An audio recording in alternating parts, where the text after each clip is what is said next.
Playing for Keeps, presented by Jiffy Lube.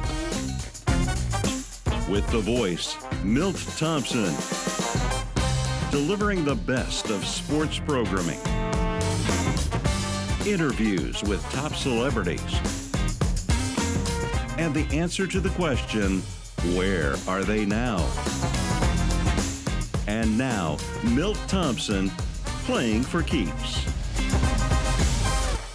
Good evening and welcome to Playing for Keeps. I am your host, the voice, Milt Thompson, right here on WHMB Channel 40. Every Friday night at 9 p.m., you tune in because this is the show with the best in sports programming that you'll find around our globe. So check it out every time. We want to thank our sponsors, Jiffy Lube. My goodness, what would we do without them? What would you do without them servicing your automobile and your vehicle? Go to Jiffy Lube anytime you need it. Go for it. And even if you don't need it, go for it and make a reservation for when you do need it. Go to East Spot Spas. My gosh, what if they had East Spot Spas when our special guest was still playing basketball? He'd be back on the court still playing. This person here, you're going to recognize him later on, but nobody could get an offensive rebound over the back of somebody without touching them better than this man. I will always remember him in his Ohio State days doing that. Then you could also, for sure, use the legal services at Blicky, Dillon, Crandall, and they'll be delighted to help you out with any of the kind of legal needs that you have. We've dubbed this show with everyone have some sort of moniker that we give them. We just recently had, my gosh, celebrating birthdays near the same time was Marlon. We're going to the Super Bowl, Jackson. What a great interview and a good time we had with that. And Kathy Jordan, what we called her, the Indefatigable. She never sleeps. She never slumbers. She's always working. And we had a fantastic show with her. We had, of course, the matriarch, Sandy Knapp, during our Women's Month of things, and the Allison Melangtons of the world, and the smooth operator, Susan Boffman. My goodness. What do we have this week? This week we have Mr. Vernacular. We have Clark, the Vernacular Kellogg, our good friend, our great Christian man, and is no stranger to anyone here. So we'll be right back with that interview with the Vernacular. Playing for Keeps, presented by Jiffy Lube. Playing for Keeps, presented by Jiffy Lube. Welcome back to Playing for Keeps. I am your host, the voice, Milt Thompson. And, we're going to have a little hoop and harm time here today with Vernacular from the Vernacular Clark Kellogg. My God, it's so good to see you, Clark. Welcome to our show. Yeah, great. Thank you, Milt. Great to be with you, man. It's been a while. We used to cross paths quite a bit when I was over in Indy. So I'm good to be able to see you and join your show. Well, thank you very, very much, and that we'll make sure that you get copies of the show, or make sure you get on YouTube and we'll find it, and Kelly will make sure that you're well treated, because we have to have the great Vernacular one, the Clark Kellogg, gracing all of our fantastic stars. Man, he's got to be up there in the high-class territories. Clark, people know about your Pacer days. They know a little bit about your broadcast days. What they may not know about is prior to your Ohio State days, where you became a great, great player. But tell us about your youth, and when did you decide and discover, first of all, that you had some greatness, and what were your role models like, and who pushed you along the way? Well, I grew up in Cleveland, Ohio, Milt. I'm the oldest of five. I have a younger brother and three younger sisters. My late dad was a longtime Cleveland police officer. My mom was primarily a homemaker until I was a freshman in high school, and she started doing some clerical work at the local hospital. But I had a really good childhood growing up. Grew up in a lower middle income class area on the east side of Cleveland, a little suburb called East Cleveland. Fell in love with basketball early. Loved sports, football and basketball, but ultimately fell in love with basketball probably at 10 or 11 years old is what I recall. Through the Police Athletic League, a lot of policemen in the Cleveland area at that time, and even across the country, were involved in trying to influence youth through the Police Athletic League, which was an opportunity for kids to play sports, to connect to police officers in their community, and hopefully be positively influenced, to stay away from some of the negative influences that were out there. So that's where I first started playing organized basketball. And it was my mom and dad and extended family, coaches and teachers along the way that really had the greatest impact on me. I was fortunate. My life growing up wasn't perfect, but it was solid and stable and loving. And because of that, I never felt as though I wasn't able to achieve whatever I sought to pursue. And initially, early on, it was hoops. My dad probably was my first significant role model. He had been a really good athlete in all three sports: football, basketball, and track. Exposed all five of us to sports, and I took it the most seriously and the farthest in my journey. But my mom was another one of my early role models in that she pretty much was the disciplinarian in our household and held it all together as my dad worked not only his main police job, but he did moonlighting jobs as a security officer at local department stores, at Cleveland Browns games, at local high school games. So he worked quite a bit to provide for us. And then I was fortunate. I had aunts and uncles nearby. Had all four of my grandparents around and involved in my life until I was in my early 30s. And then had really outstanding teachers and coaches from the time I started school through high school that really gave me a nice pathway to moving forward in the areas of education and development. Well, Clark, a lot of people get into a sport and they love it. That doesn't mean they're very good. I mean, they even recognize that they may even become very good. When did you recognize that you not only were going to shoot up to be about 6'9" or so, but when did you recognize that you may have some skills, some talents in the game that might lead you to think that there may be some future into it, at least from an educational point of view? Yeah, it's probably when I was 15 or so, Milt. I seemed to always be a little bit ahead of my age group, not only in physical height, but also in ability when it came to basketball. I always seemed to play with guys that were a little older. When I was 9 or 10, I was playing with 12-year-old guys and holding my own. When I got to be 12, I was playing with the 14, 15-year-old guys. And then when I got to high school, I was able to start as a freshman on the varsity team. And it was probably the summer of my sophomore year, between my sophomore and junior year in high school. The Cleveland Cavaliers were a relatively new team in the NBA. I think they came online in 70 or 71. And so in the mid-70s, a lot of the players would hang around the area during the summer and play pickup games. And when I got to high school, they would even invite some of the local college guys that would come back. And on occasion, they would invite a high school guy or two to play in these informal pickup games. And so once I got a chance to be on the court with those guys, Austin Carr and Jim Jones and the late Terry Furlow, Mike Mitchell, a number of former Cavaliers, and it just gave me the confidence. Even though I wasn't doing a ton out there in those games, I was still out there and not embarrassing myself. And they were encouraging me on the side, saying, if you keep working, you've got a chance maybe to get to this point. And that really was kind of the fuel and the beginnings of me thinking that, I might have a chance not only to play in college, but maybe realize the dream of being a pro someday. So I would say probably when I was right around 15, 16 years old is when I really started to think that I might be able to do something special and unique in the game. Tell us about your recruiting trails and experiences in that, Mr. Vernacular.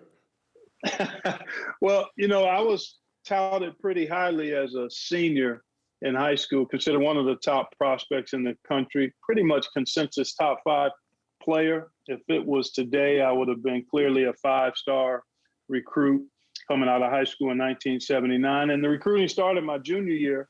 And everybody reached out to me, but ultimately I zeroed in on staying pretty much in the Midwest.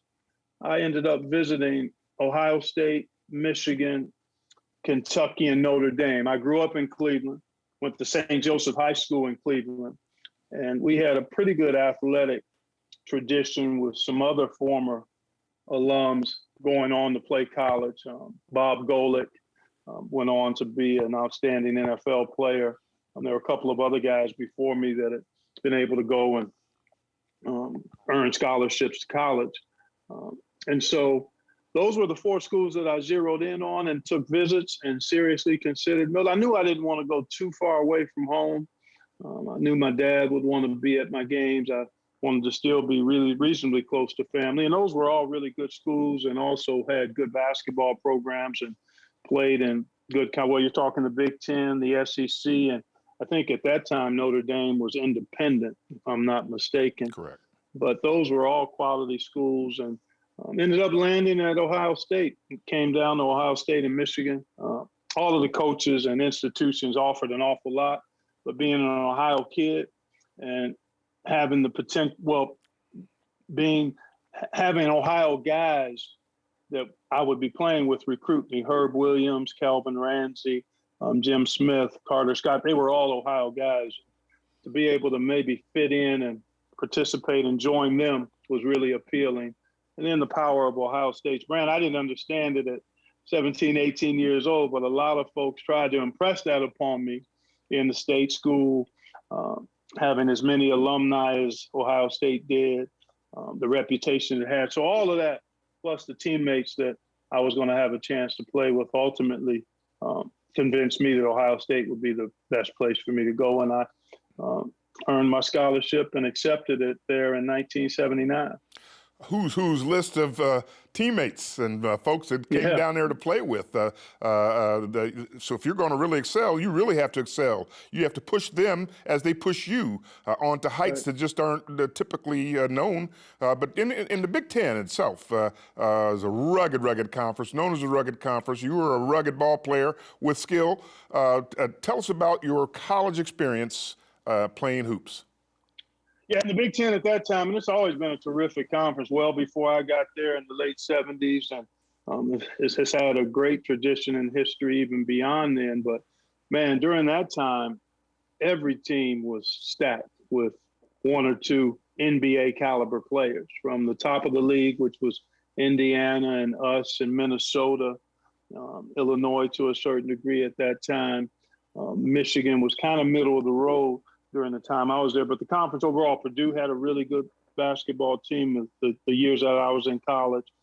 So it was tough. I mean, it was really stacked. And at that time, guys typically weren't leaving school early to go to the NBA. The 4-year tenure was pretty common across the country. And teams typically had great talent across the board, or more of it concentrated in one place. It wasn't nearly as spread out. It was a little more regionally based then. So great talent, but also a great academic institution. We want to talk a little bit more about that as you really develop some skills and communication skills that has served you well even in today. But we're going to get you up to the Pacers draft and that experience there when we come right back here with the vernacular. Clark Kellogg right here on Playing for Keeps. We'll be right back. Playing for Keeps, presented by Jiffy Lube. Playing for Keeps, presented by Jiffy Lube. And welcome back to Playing for Keeps. I am your host, the voice, Milt Thompson, right here on WHMB Channel 40 every Friday night at 9 p.m. The best in sports programming, and today is no different. We have the best in sports broadcasting, NBA style, analyst extraordinaire. My goodness, he'll break out into a grab the orange, or he'll give us something new no matter what every time you listen to him. Clark, thanks for being here on our show today. And we went through the recruiting noise that you had to fight with and deal with. And then after you get through the recruiting noise, you get to Ohio State and you do your damage. You also had to go to school, right? Some academics had to go into play to help you develop not only your basketball skills, but your oration skills. Tell us about that. Yeah, you know, education was really important to my parents. Neither one of them finished college. My dad went for a short time, but then ended up stepping into his career as a police officer, as he and my mom had me and 4 others. So he never finished college. My mom never went. And so they really desired that all of us would go to school and get the education beyond high school, that additional education. And I was the oldest of our five and the first one to actually have a chance to do that. And it was always impressed upon me that life was more than the sport that I played. I was more than whatever sport I ended up playing, which happened to be basketball. So I took it seriously. And I early on desired to be educated and to be able to communicate well. As a matter of fact, Milt, my mom admonished me really seriously and firmly around this dream I had of one day wanting to play professional basketball. And her admonishment was this: if you show up as the player or this star basketball player you envision yourself being, then you better be able to put together a sentence and communicate effectively and thoughtfully whenever a microphone is in front of you, because I don't want you embarrassing me. And so I took that to heart, man. I really did. From the time I started being interviewed as a high school player up through college and then into my NBA career, it was always important for me, one, to be educated for the sake of being educated, but two, to do what would make my mom proud in regards to how I interacted with people and how I handled myself with the media. And so I've always loved reading and words, and it seemed to just follow me. And I actually was intentional about being fairly well read and being one who could communicate in a manner that was clear and pleasing to my mom. There you go. So got to take care of mom when mom has that desire for you. That was kind of the foundation. Right. Yeah, that was kind of the foundation for me. Well, in embracing words and communication. Well, you're playing with other great players in the Big Ten, and all of a sudden you excel there yourself. All-American status, and when you're All-American status, obviously you start thinking about that next level. So along comes the NBA draft, right? You know, you've been thinking about this, dreaming about this. Tell us about that process, how it all came down. A dream come true for me, Milt. I left school after my junior year, back in 1982. I had a solid college career, was eager to step into the next chapter of my journey, which was looking like the NBA. And so at 21, I elected to leave school a year early and to enter the draft, and was drafted by the Pacers, number 8 overall back in 1982.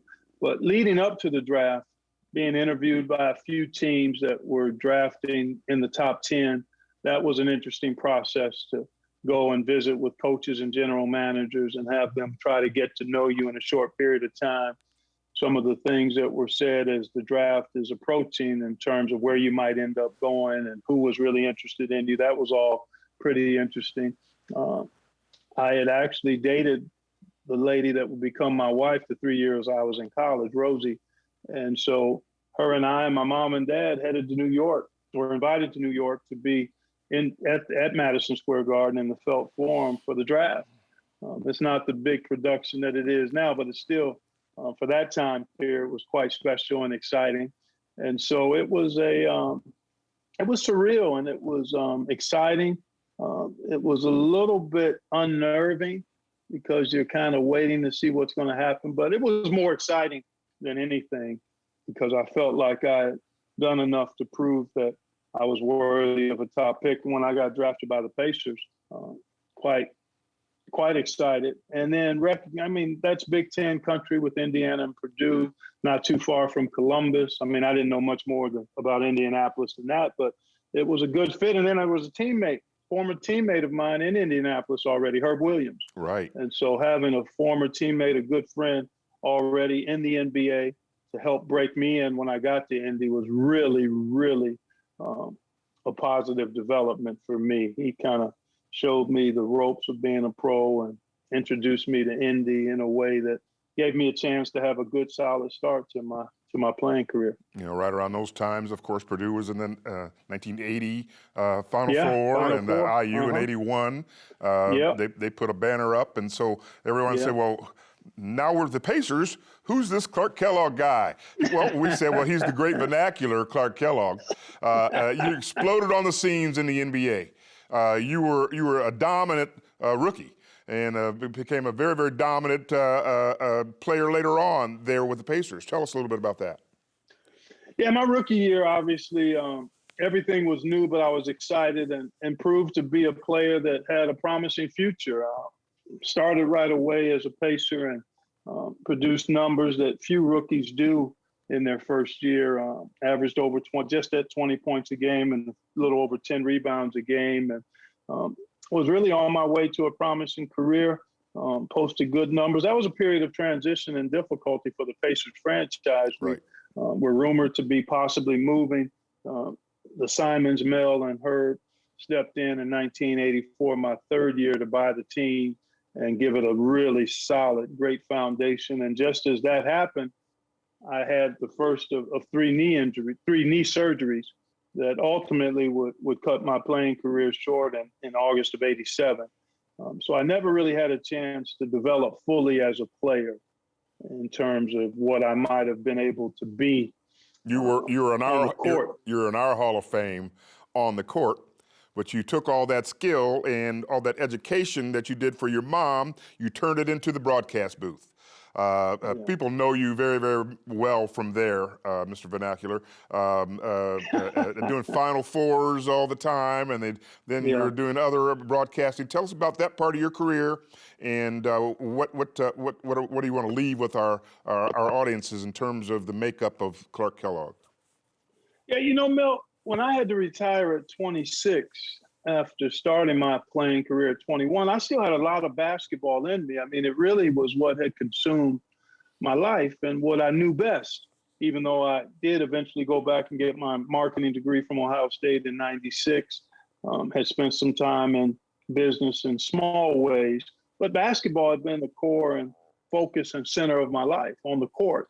And when that was taken away, I still had a lot to offer in the game and wasn't sure how I might be able to do that in the Pacers. Donnie Walsh was leading the franchise at the time. He and I had a conversation around what role might I play in staying connected to the franchise. And it just so happened an opportunity to be a radio analyst that year after I retired, that a few months after I retired, was a good fit, I think, for me and the franchise, because it gave me a chance to sprout another career in the game in areas that were comfortable for me. I've always been a student of the game, always took communication seriously. It was just a matter of me becoming proficient as a broadcaster, learning what that would mean. And I was rough around the edges when I got started, but you learn through sports to keep working at it, try to figure out what you need to do to get better, and don't shy away from the work and the process. And that's how I approached it. And I loved it.